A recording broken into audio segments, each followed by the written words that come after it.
Allahu Akbar, Allahu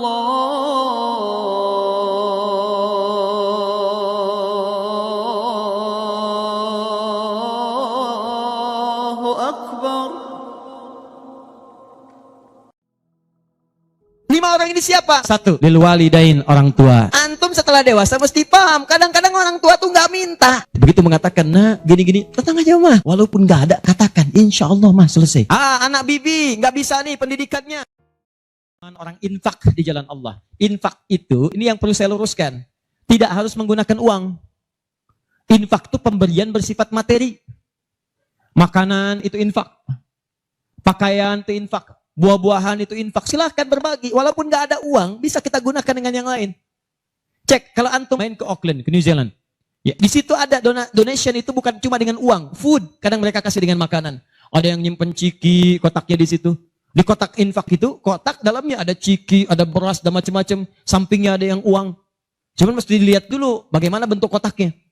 Ya, kalau kotaknya belahan kecil, itu pasti uang. Bukan beras. Oh ini beras nih. Dibuka dulu karungnya diginikan. Tidak bukan. Silakan bebas. Ya, dan itu nilainya tinggi. Kadang-kadang antum lupa di majelis ilmu ada snacknya. Walaupun cuma kurma dapat 2. Bagi 1 dengan teman. Air misalnya tidak harus semua oleh antum. Bagi, begitu antum bagi langsung dituliskan 700 kali lipat paling minimal. Demi Allah saya katakan paling minimal 700 kali lipat. Makanya zaman Nabi itu ada satu keluarga yang berlomba tuh mendekatkan diri pada infak walaupun dirinya kekurangan. Agak aneh tuh cara berpikirnya. Ya, jadi kalau dibandingkan manusia sekarang nggak dapat tuh, nggak dapat. Saya mau tanya begini, antum di rumah persediaan, antum punya anak 2. Antum dengan istri, 1 suami, 1 istri, 2 anak. Di rumah ada persediaan makanan untuk 2 anak antum saja. Antum aja nggak makan malam itu, cuma ada anak 2. Untuk mereka, kalau nggak makan, mereka bisa nahan lapar semalaman. Tiba-tiba, antum ditawarkan oleh seseorang, ada tamu nih, mau nggak dijamu di rumah? Bisa nggak? Pertanyaan saya, kalau ada orang yang datang seperti itu ke tempat antum, Mas, ini ada tamu, saya nggak bisa jamu, bisa nggak antum jamu? Di rumah antum cuma ada makanan untuk anak-anak, antum pun nggak bisa makan. Pertanyaan saya, dijamu nggak teman itu? Kenapa diam? Hai ahli surga, kenapa diam? Lihat cara berpikirnya. Kalau cara berpikir kita hanya ke makanan saja, maka kita katakan, Ustadz, anak saya aja dapatnya makanan seperti itu, kami pun nggak makan. Bagaimana bisa diberikan pada tamu? Tapi cara berpikir Tolhah dan keluarganya agak beda. Begitu Nabi katakan ada tamu, kita datang langsung angkat tangan. Duluan ngangkat, padahal yang lain banyak yang punya banyak makanan. Tapi cara berpikirnya, kapan lagi saya dapat 700 lebih? Kapan lagi saya dapat diangkat langsung tangannya? Ya Rasulullah saya. Sebelum yang lain ngangkat, angkat tangannya. Maka diantar kemudian ke rumahnya. Sampai di rumah, istrinya dikatakan, duhai sayang, ada titipan Rasulullah. Bahasanya bukan ada tamu, ada titipan Rasulullah. Allahu Akbar. Ada titipan Rasulullah. Maka istrinya langsung membaca, saya paham. Saya bertugas menidurkan anak-anak dulu, tidurkan. Yang suaminya menyiapkan makanan. Begitu sudah jadi kata suaminya kepada tamu tadi, Anda silahkan makan di sini, saya temani dulu istri saya. Gak enak rasanya, meninggalkan sendirian. Begitu temannya makan, dia berpura-pura makan di bilik yang lain. Membunyikan bunyi-bunyi seakan-akan makan. Begitu sudah kenyang, tanpa mukaddimah yang lain langsung pamit. Terima kasih sudah menjamu saya, semoga Allah berikan pahala. Pamit malam itu juga. Begitu selesai pamit, subuh-subuhnya datang menghadap pada Rasulullah pagi-pagi. Apa yang terjadi? Turun ayat Quran surah 59 ayat 9 sampai 10 itu. Walladzina tabawwa'ud dar, sampai ke kalimat wa yu'thiruna ala anfusihim walau kana bihim khasasah. Tuh cara berpikirnya. Jadi kalau antum melihat peluang seperti ini, enak teman-teman sekalian, banyak sekali. Tidak harus uang, pakaian, makanan, macam-macam. Jadi kalau antum beli buah tuh, antum beli 5. Di rumah ada 3 orang. Berarti antum mesti sadar, Allah titipkan yang 2 lagi untuk peluang infak antum. Bukan untuk antum habiskan semua. Kok bisa orangnya cuma 3, beli mangga 5. Siapa yang menggerakkan antum untuk beli 5 mangga? Orang cuma 3. Berarti yang 2 lagi, itu Allah gerakkan untuk mendapatkan pahala. Ada peluang di situ. Lu kepada siapa ya Rasulullah saya berikan? Kepada siapa ya Allah saya infakkan? Ini yang sering keliru. Kata Allah langsung turun. Fi sabilillah. Yang utama itu 5 dulu. 5. Kalau Anda temukan 5 ini, dia peluang infaknya sangat tinggi untuk diberikan. Siapa mereka ini? Ada di Quran surah kedua ayat 215. Paling kanan sebelah bawah. Yas'alunaka madza yunfikun. Mereka bertanya pada Muhammad sallallahu alaihi wasallam. Ya, awas, apa yang harus kami infakkan? Pada siapa? Maka turun jawaban, "Qul ma anfaqtum min khair." Katakan kalau mau infak mesti yang paling bagus. Ini kaidah pertama. Awas, ada peringatan di Al-Baqarah ayat 267. Wala tayammamul khabitha minhu tunfiqun walastum biakhidhihi illa an tughmidu fi. Jangan kamu infakkan pada orang lain yang kamu tidak suka, melihatnya aja kamu enggak suka, dikasih orang. Antum punya uang 50.000 dua, satu, wah masih keras, bagus, luar biasa. Masuk dompet enak dilihat. Yang kedua, wah sudah lecek, dekil, off the kumel. Wah dilihat gak enak, baunya gak nyaman. Tiba-tiba ada orang lewat, "Pak, sedekah Pak." Pertanyaan saya, maaf, mana yang antum berikan? Yang lecek atau yang bagus? Tuh. Ingat, kalau urusan zakat mal, berikan yang bagus. Zakat mal, pilih. Paham? 5 orang ini siapa? 1, lil walidain, orang tua. Ini orang tua ini gak pernah minta, jarang sekali. Cuman kita yang mesti paham.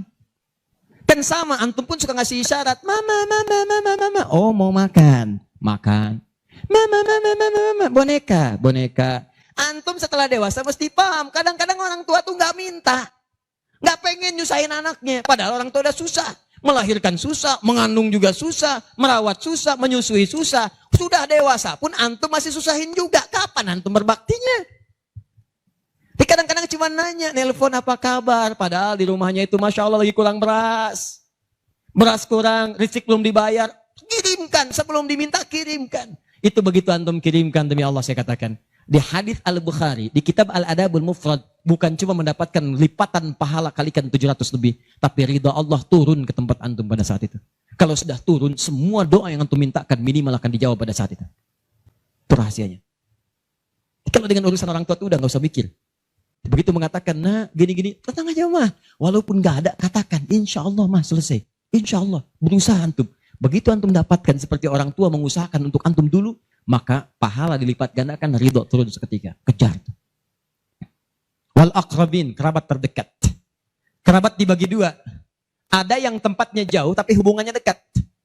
Punya saudara sekandung, tinggalnya di Palembang, antum di Semarang. Ayo kirimkan. Anak bibi, nggak bisa nih pendidikannya. Bantu, antum ada, bantu. Nilainya tinggi. Jangan dikira ringan. Nih, bagian kedua nanti kalau saya terangkan banyak nih. Tenang aja, kita masih sampai subuh. Bagian kedua. Saya ikutin deh. Antum jual, saya beli. Ya, cuman saya beli sampai 9:30. Paham? Ayo, akrabin. Yang kedua itu, maaf. Golongan kedua akrabin bisa tetangga. Orang yang tidak ada hubungan famili secara mahram, cuma tetangga antum. Tapi kalau yang kedua ini, Allahu Akbar, indahnya Al-Quran. Cek oleh antum, silahkan cek. Walaupun beda agama, itu tetap ada peluang infak. Gak ada ketentuan ini kecuali di Quran. Gak ada aturan ini kecuali di hadis. Buka Quran surah ke-31 ayat 15 paling kiri sebelah atas. Ada anak muslim, orang tua belum Islam, belum dapat hidayah.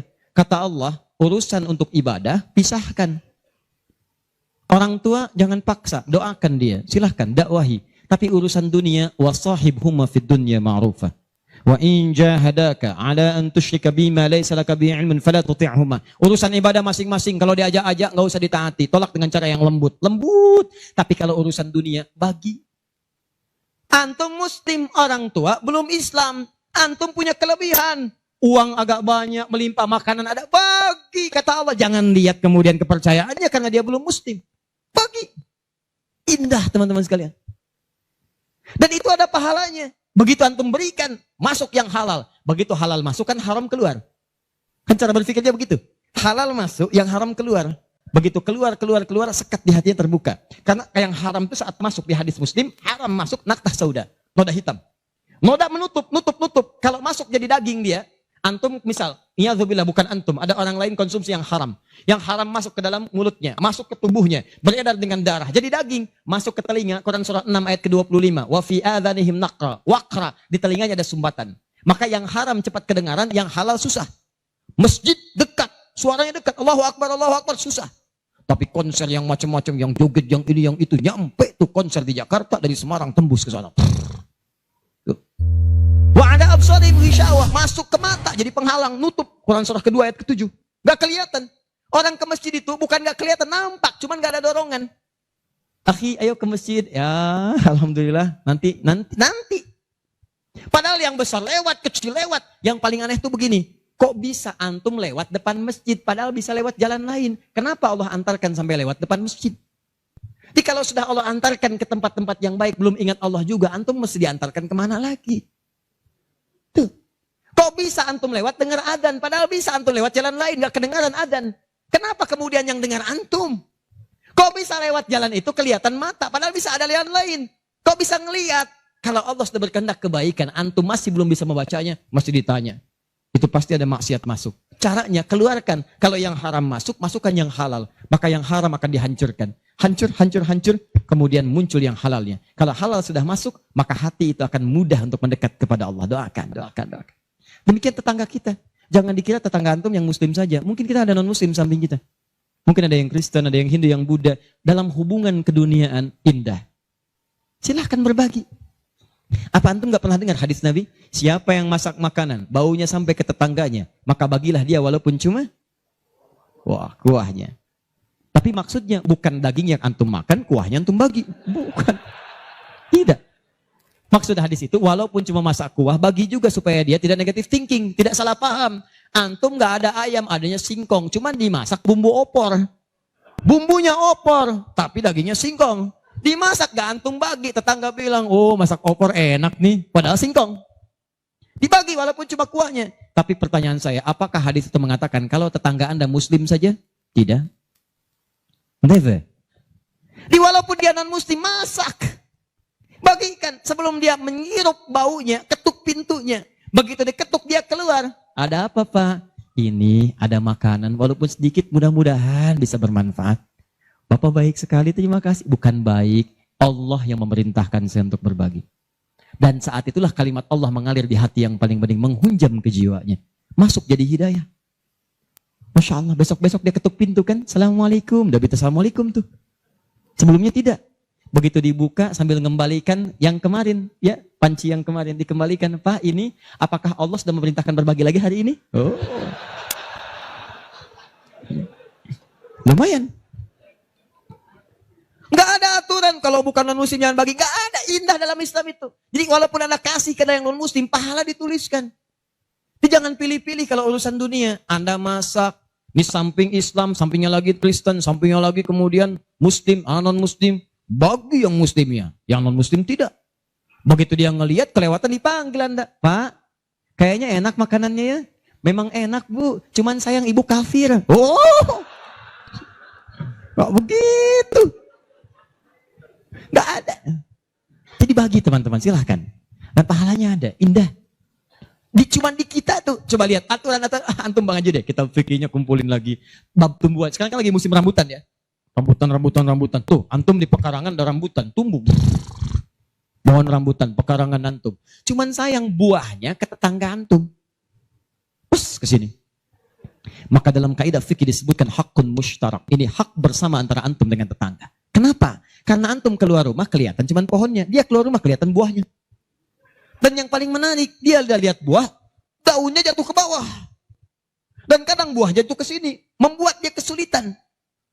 Awas, jangan sampai dia cuma ketiban sampahnya saja, antum kedapatan buahnya. Naik ke pohon rambutan, nggak boleh. Apa yang harus antum lakukan? Datangi dia, ketuk rumahnya. Sampaikan, Pak, maaf saya cuma mau ngasih tahu, itu ada pohon rambutan. Iya, saya juga tahu, punya bapak kan? Bukan, itu memang pohon saya, cuma buahnya merambat ke tempat bapak. Terus, itu hak kita bersama. Bapak nggak usah minta, begitu inginkan, ambil aja, silahkan dapatkan. Aturan dari mana itu? Ini Rasul saya yang mengajari, Nabi Muhammad SAW. Bapak keluar, lihat buahnya, saya keluar cuma lihat pohonnya. Kalau bapak pengen, ambil aja. Wah, hebatnya Islam, terima kasih Pak. Insya Allah, udah insya Allah tuh. Nanti saya ambil, udah pergi tuh. Ambilin, dan kita senang lihat ya, begitu diambil pahala. Setiap satu buah 700 pahala. Setiap satu buah 700. Masya Allah, luar biasa. Dan dia kan gak paham fikih, belum masuk Islam. Besoknya ayam antum main ke tempat dia, ayam. Dia kira hukum ayam sama dengan rambutan. Oh. Nabinya umat Islam baik banget, kemarin ngirim rambutan, sekarang ayam. Pah, pokoknya. Mungkin ayam itu akan menggendong antum ke surga. Ya? Infak tuh. Nah, pertanyaan saya, antum punya agenda berapa untuk infak tuh? Coba lihat, kadang-kadang kan ada anak yatim samping. Gak usah terpikir banyak uang, pakaian. Buka ya, buka tuh pakaian antum. Masuk ke kamar, buka. Begitu dibuka, berapa banyak koleksi pakaian antum? Coba cuma pesen ya, cuma pesen satu aja. Mohon maaf ya, maaf sekali. Jangan sampai ada pakaian, walaupun sehelai itu, yang belum pernah dipakai ibadah. Usahakan setiap yang kita gunakan jadi saksi di akhirat bahwa dia pernah dipakai ibadah. Karena semua akan bicara. Tuh lihat kaos, bagian dalam, celana, bagian luar, cek lagi semua. Dan kalau sudah itu antum pakai, ada yang lain gak kepake, bukan gak kepake. Boleh jadi, itu dititipkan oleh Allah kepada antum untuk menjadi pahala antum dengan itu. Sebab mudah bagi Allah menitipkan pada yang lain. Kenapa dipilih antum? Sebab dapat bagian pahalanya. Jelas?